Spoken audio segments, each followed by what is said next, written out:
Hello, and welcome to this short tease for the podcast Papa Tom's Take. I'm Tom of Papa Tom. As I looked around at different podcasts, I settled on the type of podcast called a personal journal. I'm not sure anyone will be frequent viewers or listeners to this podcast, but I'm putting it out in the cybersphere, hoping that someday someone or ones will find it and find it interesting. Just to be clear right from the beginning, as my Facebook friends know, I suffer from a non-lethal case of Trump derangement syndrome. I say non-lethal because while it taints my view of current affairs, it does not cloud my view. If and when President-elect Trump does something that I think is praiseworthy, I'll be the first in line to praise it. For example, from his last administration, I thought it was phenomenal the way he was able to work with private industry and cut through red tape to get a vaccine available as quickly as he did for COVID-19.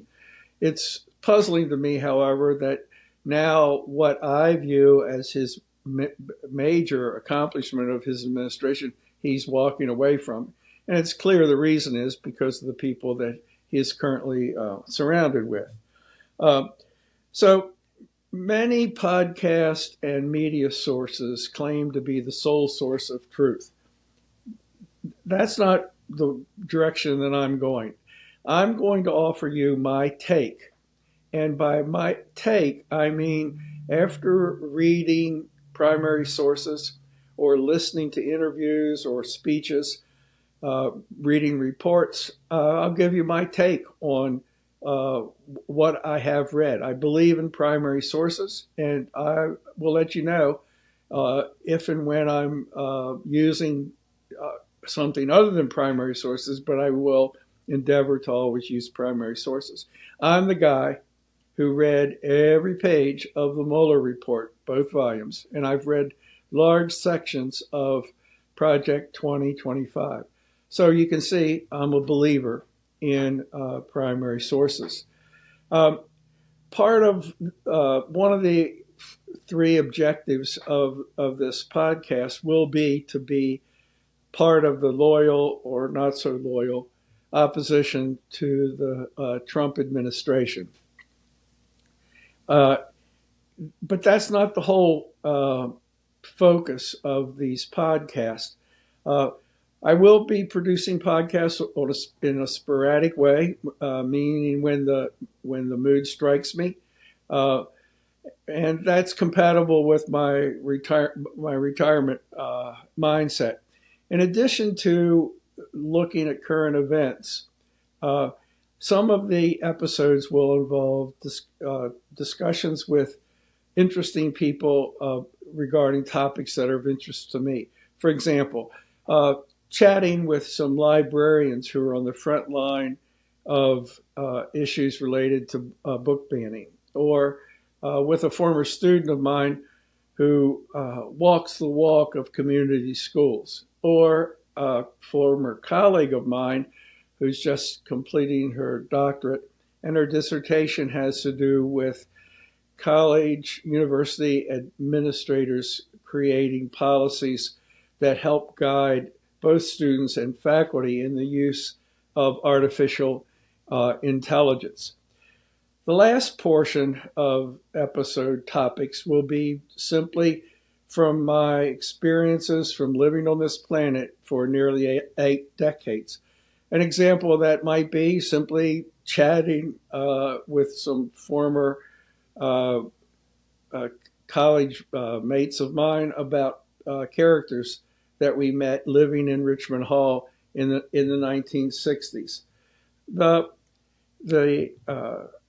tease part of this podcast is simple.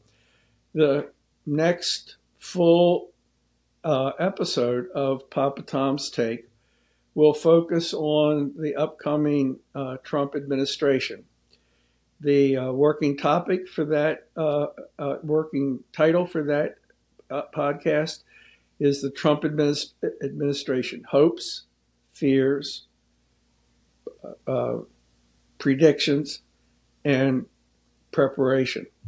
I hope that that topic is intriguing enough for you that you will search out Papa Tom's take when I publish that first full episode in at about the time of the inauguration. As I still am puzzling about the format of these podcasts, and one of the things I puzzled about was how to end them. I thought about ending them the same way each time, something like, "Good night, Mrs. Calabash, wherever you are." Now, I either have to be about my age or an entertainment historian to recognize that sign-off. But I thought that there are so many inspiring and interesting quotations that I would instead use a different quotation for every episode, kind of a bumper sticker wisdom. So for this episode, I've chosen a quotation from Hunter S. Thompson. I actually saw this quotation handwritten, framed, and on the wall of a small cafe on a dirt road in Alaska. That almost sounds like a setup, but it's the truth. Thompson writes, "Life should not be a journey to the grave with the intention of arriving safe in a pretty, well-preserved body, but rather to skid in sideways in a cloud of dust, thoroughly used up, totally worn out, and shouting, 'Holy hallelujah, what a ride.'" I hope that you'll find and tune in to the next episode of Papa Tom's Take.